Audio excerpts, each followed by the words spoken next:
Bem-vindos e bem-vindas à Lei da Paridade. Cá estamos, todas as semanas, comigo, Adriana Cardoso, com a Leonor Rosas e com a Maria Castelo Branco. E ouviram bem, é um programa de comentário político feito por 3 mulheres jovens. Num mundo cheio de informação, como ajudar os mais novos a compreender as notícias? O Grupo de Mídia Impressa tem hoje na sua oferta informativa o SIC Explica-me e o Expressinho. Projetos editoriais pensados exclusivamente para crianças e jovens. Notícias claras, adaptadas, que despertam curiosidade e formam cidadãos informados. SIC Explica-me e Expressinho. Informar para crescer. E bom, esta semana tivemos um conjunto de atividade política nacional bastante previsível, mas ao mesmo tempo monótona, na minha opinião. Mas infelizmente temos que falar dela, porque para além de termos tido a entrevista exclusiva do Almirante Gouveia Melo ali ao Canal da Maria, depois termos tido o primeiro dia parlamentar de recepção dos novos deputados na terça-feira, e de sabermos que, para além do Almirante Gouveia Melo, que decidiu à la Francisco Louçã por causa de Donald Trump se candidatar, tivemos também a notícia de que António José Seguro vai candidatar-se, e também que o mandatário do Almirante Gouveia Melo é Rui Rio, o grande renegado da política do PSD. Portanto, vou começar por ti, Maria, neste grande emaranhado, perguntando o que é que tu queres pegar, mas fazendo-te uma pergunta inicial, diria pertinente. Tu achas que o Almirante Gouveia Melo se saiu particularmente bem nesta entrevista? Ou achas que ficou notório que estar sempre a baixar os olhos para o ecrã do seu tablet para ler as respostas que já estavam preparadas é um bocadinho olhar para o teleponto, como fez no seu anúncio de candidatura? Essa pergunta já é muito bias, mas eu vou Eu tentar, nunca disse que não era bias. eu vou tentar responder. Sabes que a minha opinião sobre Gouveia Melo é muito condicionada pela opção de Gouveia Melo em não dizer muita coisa, porque eu sinceramente não consigo ainda perceber muito bem a maior parte das posições de Gouveia Melo sobre a maior parte das coisas. Porque eu acho que uma das coisas que ele disse mais, pegando na tua coisa, olhando para baixo, é não concordo nem discordo.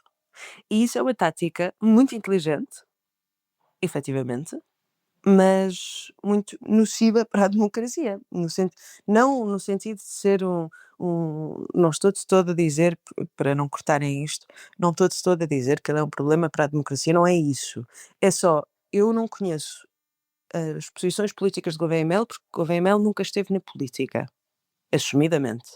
E, portanto, agora que está a entrar na política, não diz... ele quer se manter uma espécie de tela em branco. Eu já disse muitas vezes já usei muitas vezes esta analogia desta tela em branco, em que depois as pessoas podem projetar nele tudo aquilo que quiserem. E ele quer manter isso, e é inteligente manter isso, porque uma pessoa que se está a posicionar entre o socialismo e a social-democracia é mais ou menos dizer que não quer chatear ninguém, que quer agradar a gregos e troianos, e portanto todas as posições dele são sobre isso. Eu vou dar um exemplo, e depois vou muito rapidamente a António José Seguro, porque me pareceu um bocado de falta de timing. Mas, exemplo de Gouveia Melo. Gouveia Melo diz uma coisa importante durante a entrevista, que é a posição que ele tem em relação à escolha de Marcelo Rebelo de Sousa em não aceitar o nome de Mário Centeno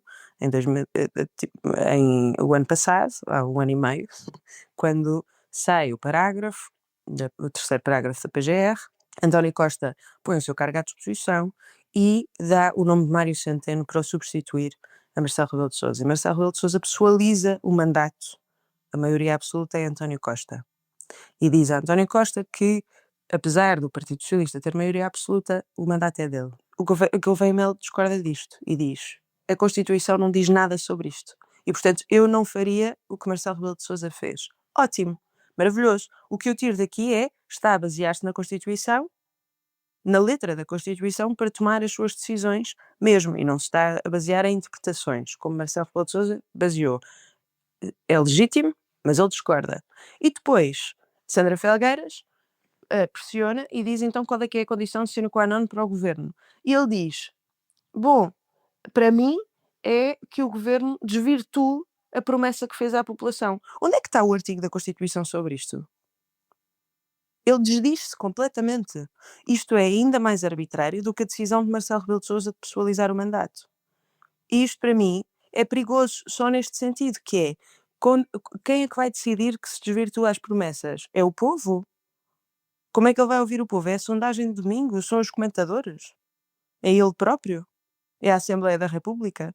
Se tiver maioria absoluta no caso, nunca vai achar que desvirtua a promessa. Portanto, para mim, eu fiquei muito pouco satisfeita com a entrevista, mas ao mesmo tempo, eu acho que ele é uma espécie de fenómeno, é uma resposta a um fenómeno das pessoas estarem descrentes da política. E ele posiciona-se neste centrão e é precisamente por isso que é popular, e eu acho isto muito interessante comparando com os resultados das eleições de 18 de maio. Os resultados das eleições de 18 de maio dizem que as pessoas estão menos afetas ao centrão, porque pela segunda vez PS e PSD têm menos de 60%, mas o Almirante Gouveia Melo representa este centrão e está muito bem posicionado nas sondagens. Eu acho que isto é porque as pessoas, não é por causa das ideias de centro, é porque as pessoas estão fartas do PS e do PSD. Em relação, só mesmo para terminar, em relação a António José Seguro, achei muito infeliz o timing, achei um pouco anticlimático. António José Seguro apresenta a sua candidatura em vídeo, sem ter avisado ninguém, manda um vídeo em que não se percebe muito bem. Não, acho que isto foi para condicionar o Partido Socialista, mas acho que não foi muito bem, acho que foi muito precipitado. Sendo que como era um segredo muito mal guardado, ele já estava a pensar nisto há muito tempo, teria tido muito tempo para decidir como é que iria fazer isto, e acho que foi um tiro ao lado. Acho que foi uma oportunidade que ele perdeu ontem, quando lançou um vídeo que ninguém estava à espera. Bom, Leonor, acreditando de forma benévola e esperançosa que não fiques propriamente deslumbrada pelas capacidades dialéticas do Almirante Gouveia Melo, pergunto-te algo relativamente às presidenciais que eu acho que é pertinente. Não me parece que António José Seguro represente o espaço da esquerda, não é? E, portanto, pergunto-te se tu achas que faz sentido, dado que António José Seguro muito provavelmente vai ser apoiado pelo Partido Socialista, existir ainda outro candidato das presidenciais para as presidenciais do espaço da esquerda. Até, quem sabe, um candidato que todas as pessoas estão a falar, como Sampaio da Nova, que poderia não só unir as esquerdas, como até poder ter uma votação superior à própria de António José Seguro, que fica um bocadinho presa entre aquele espaço Marcos Mendes, Gouveia Melo e António José Seguro, que não se diferenciam muito bem um do outro. Obrigada pela pergunta, Adriana, porque eu queria exatamente tocar nessa questão das perspectivas da candidatura à esquerda, mas gostava primeiro de dizer algumas coisas sobre o Almirante Gouveia Melo, sendo que concordo com muito do que a Maria disse. Em primeiro lugar, acho que a lista de candidatos até agora é um bocado desoladora, é bastante fraca. Por um lado, Luís Marques Mendes, cujo comentário político eu sempre achei que tinha muito pouco interesse para além de uma certa fofoca e intriga política. António José Seguro, da direita do PS, que perdeu estrondosamente para António Costa há alguns anos e que é também uma figura pouco carismática, cuja candidatura neste momento, quer dizer, tenho alguma dificuldade em compreender a quem é que apelará esta candidatura fora dos círculos das pessoas que votam sempre no PS.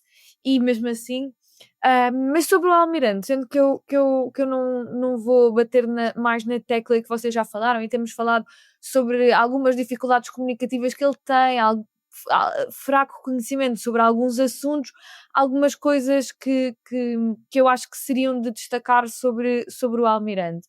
Em primeiro lugar, que ele afirmou ser pró-vida no caso da eutanásia, e estou a dizer isto também para não repetir algumas das coisas que vocês disseram, que já concordo, mas acho que não deixa de ser não só o pró-vida, ele esquivou-se um bocadinho a falar sobre o aborto, não só o label de ser pró-vida é uma coisa que, enfim, como nós aqui temos vindo a discutir, significa várias coisas bastante perversas, tanto como este, à partida, dizer que é contra a eutanásia, é uma coisa que enfim, que me enerva profundamente, porque eu acho que a eutanásia e o direito a morrer com dignidade, que foi agora consagrado em França, é algo importantíssimo e um passo que nós devíamos ter dado quando a esquerda tinha maioria no Parlamento, e agora será uma coisa que ficará na gaveta durante muitos anos e acho que é verdadeiramente uma coisa na qual o país devia avançar, mas definitivamente... Deixa-me só dizer, dá uma nota, e de forma ilegal, porque a regulamentação é obrigatória segundo a lei. Exato. Acho também que Gouveia e Melo sobre o Chega tem dado porque acho que há muito esta questão que agora se tem vindo a colocar sobre se André Ventura será candidato ou não, ou seja, acho que poderia haver algum interesse da parte do Chega de apoiar Gouveia e Melo, que no fundo não foge muito ao eleitorado do Chega, mas ao mesmo tempo Gouveia e Melo por agora diz que aceita que cidadãos individuais o apoiem, não partidos, mas que não integraria André Ventura na sua, enfim, na comissão política da sua candidatura. Veremos como é que isso se desenrola. Ele diz que é contra os extremismos de esquerda e de direita. Enfim, vocês estão a ouvir o podcast, mas eu estou tipo aqui meio a revirar os olhos com este tipo de comentário, é um bocadinho aquilo que quer dizer tudo e não quer dizer nada. Gosto de coisas boas, não gosto de coisas más, enfim. Tentar agradar a todo o espaço que vai do PS ao PSD com este tipo de comentários vazios e que fazem uma falsa equivalência entre o Chega e os partidos da esquerda portuguesa.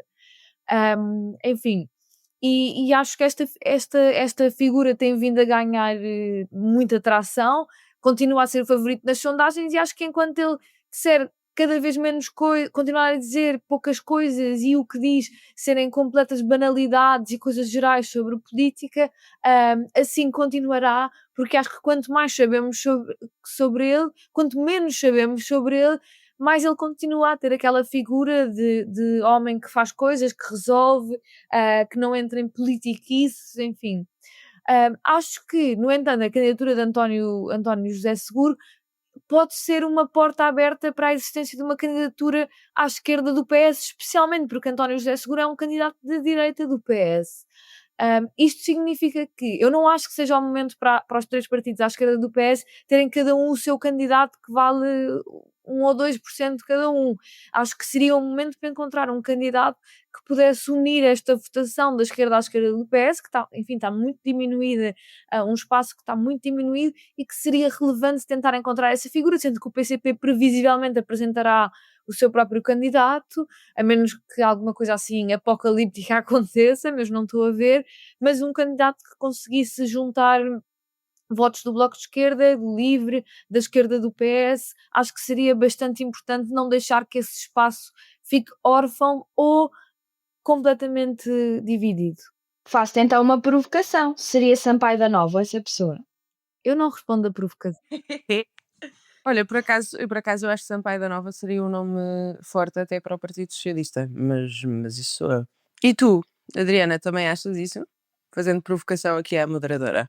Bom, eu sobre Sampaio da Nova e o candidato da esquerda tenho muito pouco para dizer porque muito pouco me interessa, mas diria que não vejo outra figura verdadeiramente com capacidade de reconhecimento público, unificador de várias tendências à esquerda, que esteja posicionado como Sampaio da Nova está, e acho difícil que até se encontre, nós costumamos dizer, e de facto falta algum tempo para as presidenciais, mas não me parece que surja um cogumelo aí de uma floresta qualquer, reconhecido pelos portugueses e que possa ser candidato para unir as esquerdas. Sobre vocês já disseram várias coisas com as quais eu concordo, queria só ressalvar 2 pontos relativamente à entrevista do Almirante Gouveia e Melo, e nós temos que parar de nos chamar Almirante, não é? Porque ele agora já não é Almirante. Estamos só a perpetuar a coisa do homem militar. Exatamente, que é uma coisa que me encanita profundamente.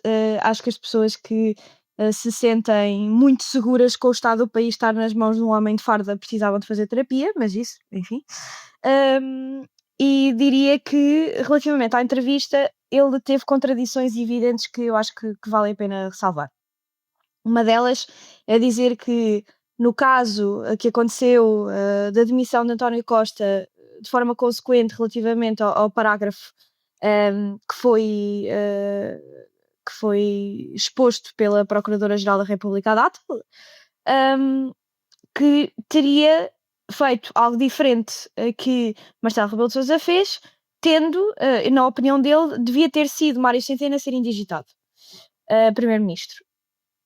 Passado 15 minutos, quando lhe perguntam, e quando Sandra Felgueiras lhe pergunta se acontecer alguma coisa relativamente ao caso Spinul Viva, e dado que Luís Montenegro disse que não acha que, sendo arguido, precisa de deixar de ser primeiro-ministro, ele responde que não concorda e que, se de facto se fosse alguma vez saber algo, eventualmente, que consideraria dissolver a Assembleia da República. Portanto, ele tem... não são dois pesos e duas medidas. Ele deixa todas as opções em aberto para poder fazer absolutamente tudo, sendo que não tem uma opinião forte ou vincada sobre absolutamente tema que seja. Exceto coisas que me preocupam. Isto não foi da entrevista, mas foi de um texto que ele escreveu para o Expresso, em que ele disse que se um governo tivesse promessas eleitorais que não cumprisse durante o seu mandato, que ele consideraria dissolver a Assembleia da República. Isto é profundamente preocupante. Não é o Presidente da República que faz um juízo de valor relativamente àquilo que é o programa de governo e se ele é cumprido ou não. Quem faz é o povo quando vai a votos nas eleições seguintes. O Presidente da República e Gouveia Mel, em que tudo indica, infelizmente, que será Presidente da República, não será Presidente da República de um regime presidencialista. Será Presidente da República num regime parlamentar. E não é o Presidente da República que faz juízos de valor sobre matérias eleitorais e matérias executivas. Quem faz é o povo. Isso preocupa-me. Também preocupa que tenha dito que enviaria a eutanásia de volta para o Tribunal Constitucional, que teria que ser feito. É falso, é mentira, não tem. Como nós, e convido a reverem e ouvirem de novo o episódio que tivemos com a Isabel Moreira, em que falámos de forma muito profunda relativamente à eutanásia, sendo que o Tribunal Constitucional teve um posicionamento relativamente a 2 artigos em específico da lei da eutanásia, eles automaticamente caem e a lei está pronta para ser regulamentada. Portanto, não é verdade que tenha que ir ao Tribunal Constitucional. Acontece é que, parece-me, temos mais um Presidente da República e vamos ter mais uma figura de Estado que é, de facto, um fator de bloqueio para algo que está legislado, que que já foi ao Tribunal Constitucional 3 vezes, que foi à Assembleia da República 2 vezes, e que é uma lei que está profundamente maturada e que os diferentes governos incumpriram a lei, não a regulamentando, especialmente o governo do Partido Socialista, quando tinha uma maioria parlamentar de esquerda. Não era a maioria parlamentar de esquerda que iria regulamentá-lo, seria, neste caso, o Ministério da Saúde, seria, neste caso, o Executivo, mas é simbólico que, numa altura com uma maioria de esquerda, o Partido Socialista e Manuel Pizarro não tenham regulamentado a lei da eutanásia, como a Leonor relembrou muito bem. Queria só dar a nota final antes de passarmos para os nossos próximos temas, dizendo que a aparição de o nosso querido cumprimentador, nem sei se esta palavra existe, cumprimentador de jornalistas à varanda quando estão a fazer buscas em sua casa, Rui Rio, apareceu e reapareceu para ser o mandatário de Gouveia Mel. Eu acho que fica comprovado que e nisto o Duarte Marques tem absoluta razão, é uma atitude de ressentimento com Marcelo Rebelo de Sousa em concreto, e não é uma opinião apenas minha, basta ouvir o discurso que o Rui Rio deu quando foi apresentado mandatário. O discurso que fez foi, para aí na terceira ou quarta frase, foi literalmente a trachar absolutamente Marcelo Rebelo de Sousa. Portanto, fica evidente que foi por causa disso, e deixando algo aos nossos ouvintes para ficarem a pensar, vai existir sem dúvida um Rui Rio do espaço do PS na candidatura do Almirante Gouveia Mel. Portanto, fiquem atentos para perceberem quem vai ser essa personagem, que já vários nomes andam a circular na bolha político-mediática e cada um deles é mais aterrador.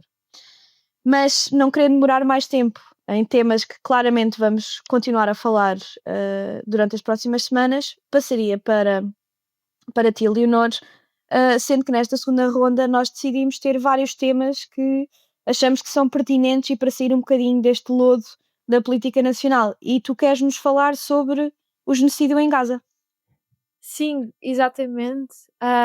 Eu acho que, ou seja, nós estamos aqui a discutir coisas que sem dúvida são muito relevantes, mas acho que às vezes é preciso também virarmos um olhar para fora e para outros problemas que se estão a passar no mundo e não acabarmos por cair num loop infinito. E eu acho que nós na Lei da Paridade tentamos fazer muito isso, num loop infinito de comentário e comentário sobre política nacional, até de coisas que às vezes são relativamente futurologia. E eu gostava muito de falar, acho que já falámos várias vezes aqui hoje, nesta segunda ronda aqui, em que vamos trazer vários temas todos bastante relevantes, eu gostava de falar um bocadinho sobre o genocídio em Gaza. Cada vez mais noticiado, cada vez mais aguerrido, visto que Netanyahu tem as costas mais quentes do que provavelmente alguma vez teve com a atual administração nos Estados Unidos da América, e dizer algumas coisas que eu acho que são muito relevantes.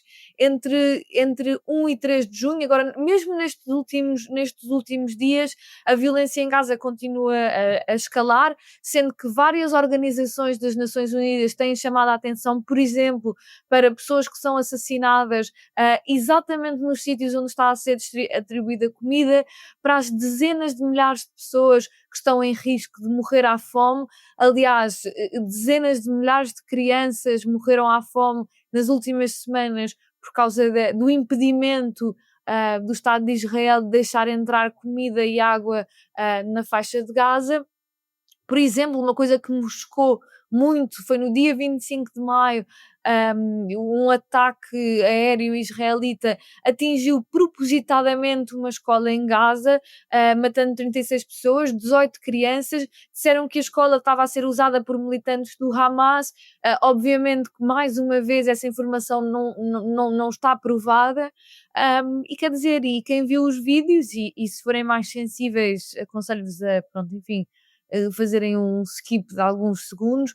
Quem viu os vídeos de crianças a arder e a sair das chamas a arder, quer dizer, a sair dentro da escola a arder, quer dizer, não há desculpa, não há razão, mesmo que existissem militantes do Hamas, o que não existiam, porque, quer dizer, esta desculpa já é tão velha que eu acho que nem mesmo aqueles que ao início compravam estas teorias zionistas de que rebentar com hospitais era ok porque havia túneis do Hamas, compram isto. Quer dizer, como é que é possível ver imagens de crianças a arder e achar que isso é justificável por estar lá uma pessoa do Hamas? A faixa de Gaza está totalmente destruída e depreendemos de recentes declarações de Netanyahu que o que ele tenciona fazer é levar este genocídio até ao fim e tornar a faixa de Gaza num território totalmente israelita.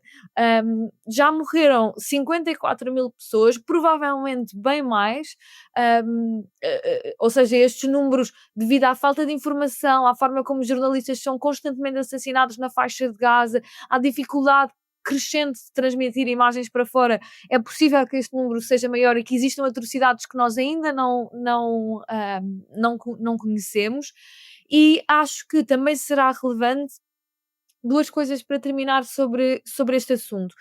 Em primeiro lugar, dizer que para aqueles que continuam de alguma forma a ser mais céticos, não sei como, dizer que as Nações Unidas estão a alertar ativamente para o genocídio em Gaza, e para a necessidade não só de intervenção internacional, como como o facto de que Israel está propositadamente a deixar um povo morrer à fome para ficar com o seu território. E, por exemplo, a Human Rights Watch disse já que Israel está a usar o blockade, o bloquear da entrada de alimentação como uma forma de extermínio do povo palestiniano. Acho que isso está à vista de toda a gente. A segunda coisa que eu gostava de dizer é que o Conselho de Segurança da ONU está totalmente bloqueado e eu acho que isto tem mostrado a total ineficácia da ONU, apesar dos esforços muito importantes que têm sido feitos em resolver de facto o problema, porque os Estados Unidos, como está usará o seu veto para bloquear uma resolução qualquer resolução por cessar fogo e por uma resolução pacífica do problema, e acho também que continua a ser uma vergonha que persiste o facto de tantos Estados, incluindo o Estado português, não reconhecerem o Estado da Palestina, o que seria fundamental, porque nós sabemos que Netanyahu, o governo israelita, não tenciona parar pela faixa de Gaza, como é evidente, e dizer que o Bloco de Esquerda, no arranque desta legislatura, vai apresentar um projeto exatamente sobre o reconhecimento do Estado da Palestina, e acho que, sinceramente, e termino com isto, quem continua a dormir bem à noite, a saber que o seu partido ou eles próprios votam contra o que pode ser uma ajuda ao Estado da Palestina e às dezenas de milhares de crianças que estão a morrer, não sei o que é que têm dentro do peito, uma pedra, provavelmente. Maria, antes de passar para ti, vou só dizer que, independentemente da posição que tenham sobre a Israel-Palestina, a Leonor tem toda a razão. Quando milhares de crianças estão a morrer à fome, não é uma questão política, isto é mesmo uma questão de humanismo e, portanto, nem sequer o posicionamento nem sequer pode ser uma questão aqui. Maria, passaria para ti, para a tua questão. Eu também venho falar de crianças, exato. Exatamente. No caso são crianças portuguesas, mas só para... Queria só dizer uma nota muito breve sobre o que se está a passar em Gaza.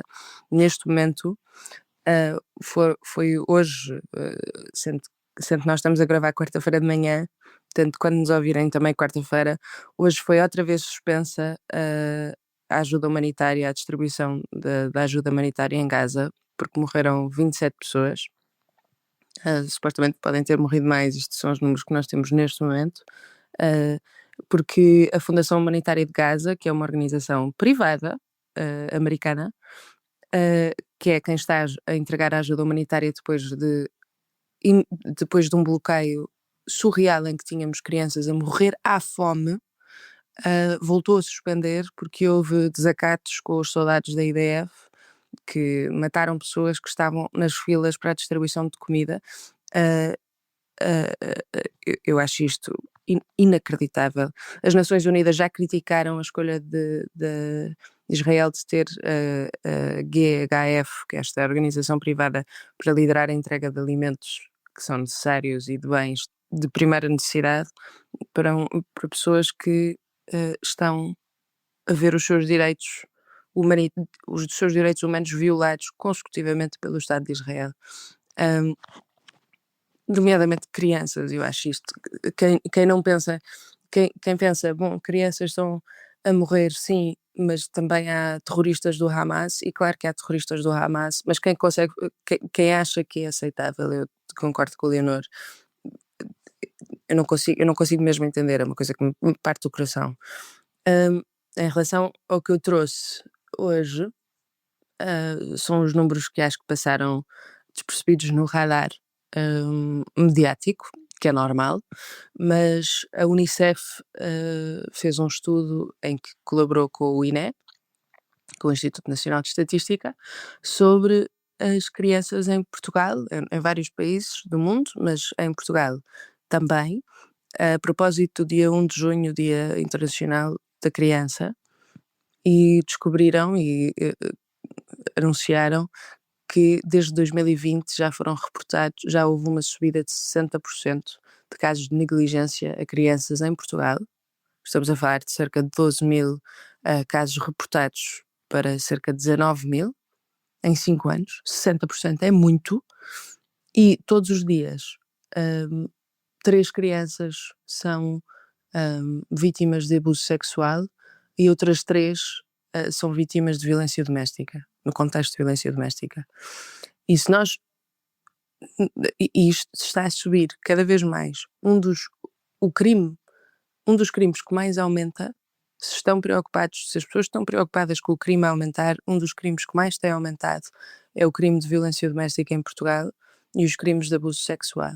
E não é só contra mulheres, estatisticamente é maioritariamente contra mulheres, mas é também contra crianças que estão nestas circunstâncias de abuso em circunstâncias de negligência familiar, muitas vezes a serem alvos secundários ou mesmo os alvos principais de abuso sexual ou de violência doméstica. E, portanto, isto é mesmo um caso de emergência. Eu gostava mesmo de ver a nova Assembleia da República que inaugurou, começou ontem as suas funções, debruçada sobre este assunto, que é uma emergência nacional de facto. Se querem falar sobre os crimes a aumentar, por favor, falem deste que está a afetar crianças portuguesas cada vez mais. E tu, Adriana, o que é que nos trazes? Eu trago um caso absolutamente arrepiante, que acho que devia trazer um bocadinho de pausa a todas as pessoas, que é o caso de uma mulher que fez aquilo que muitas mulheres e homens e pessoas fazem, que é utilizar o Tinder, e teve um date com uma pessoa que de facto não gostou e não quis repetir, e disse-lhe que não queria repetir, e que perante isto o que essa pessoa fez foi segui-la desde o seu trabalho, da sua casa, até que a conseguiu apanhar num parque de estacionamento aparentemente não vigiado, mas com várias pessoas à volta, pelo menos 15 pessoas à volta, e esfaqueou-a, esse homem esfaqueou-a 150 vezes, várias delas na cabeça.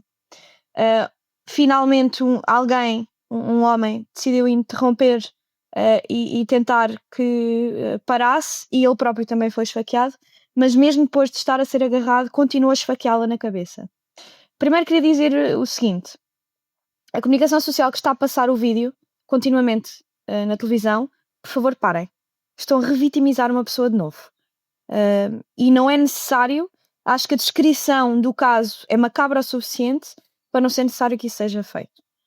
Em segundo lugar, algum tipo de comentário que seja feito, como eu vi, por exemplo, a grande representante do feminismo opcional e quando lhe convém, Cristina Ferreira, dizer que talvez as mulheres não devessem estar em aplicações de encontros e que se devessem proteger. Era muito mais importante que, como sociedade, disséssemos talvez ensinar homens a não esfaquear 150 vezes uma mulher porque foram rejeitados. Era mais importante e pertinente do que fazer um grande statement relativamente a mulheres estarem em dating apps. Querem falar sobre o facto de poder criar insegurança e as próprias mulheres terem que ter mecanismos para se protegerem? Tudo bem, podemos falar nisso noutra altura.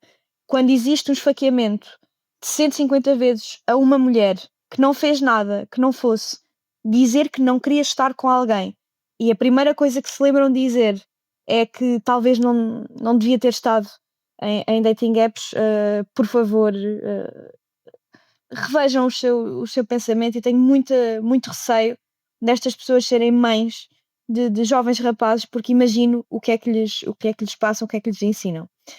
Queria só dar uma nota que nós de facto vamos estar presentes na iniciativa 3 por Todos nesta quinta-feira para falar exatamente sobre a violência doméstica, sobre o femicídio, sobre o ataque contínuo que está a ser feito a mulheres, e cada vez mais violento, mais visível.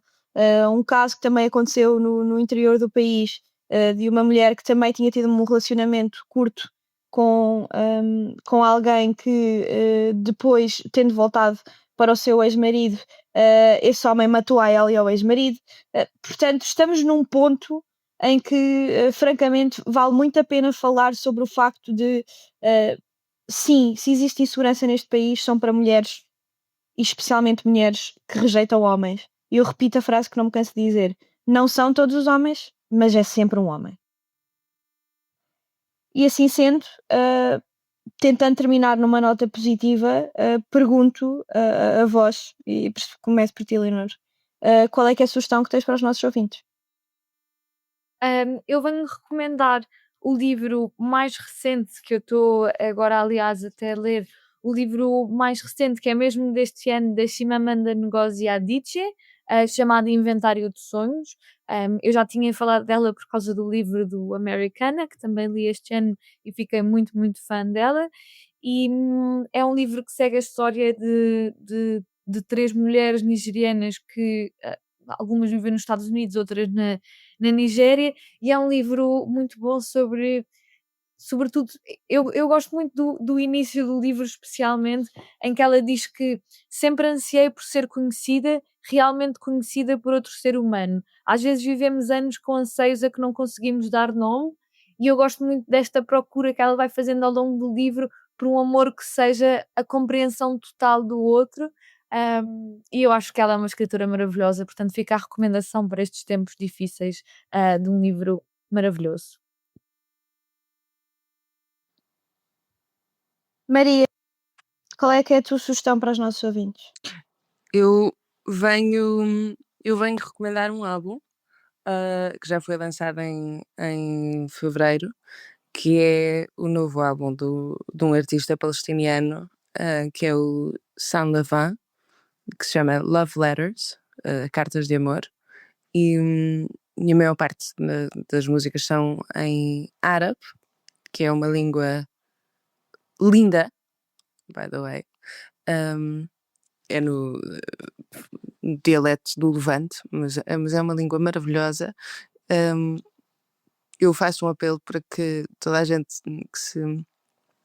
que se interessa pela cultura árabe, que apoie artistas palestinianos. Este álbum é incrível, tem as traduções das letras estão online também. É assim meio R&B, e fala sobre o struggle dele enquanto palestiniano de regresso a casa, como muitas das canções dele falam.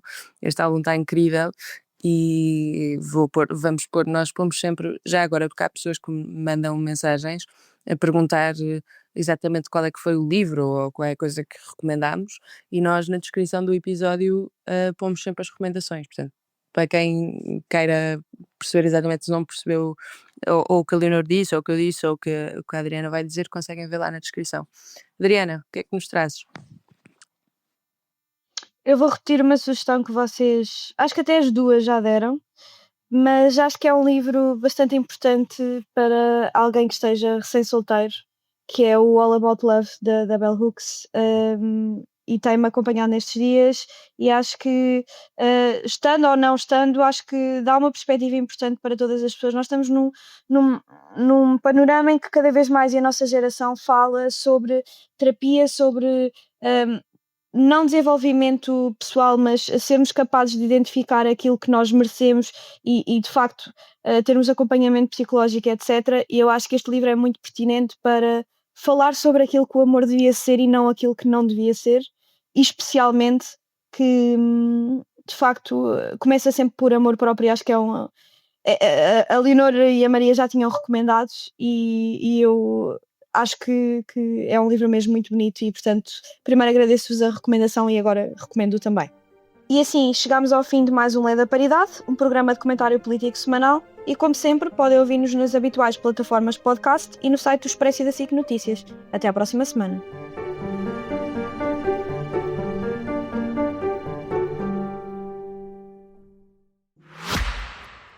Num mundo cheio de informação, como ajudar os mais novos a compreender as notícias?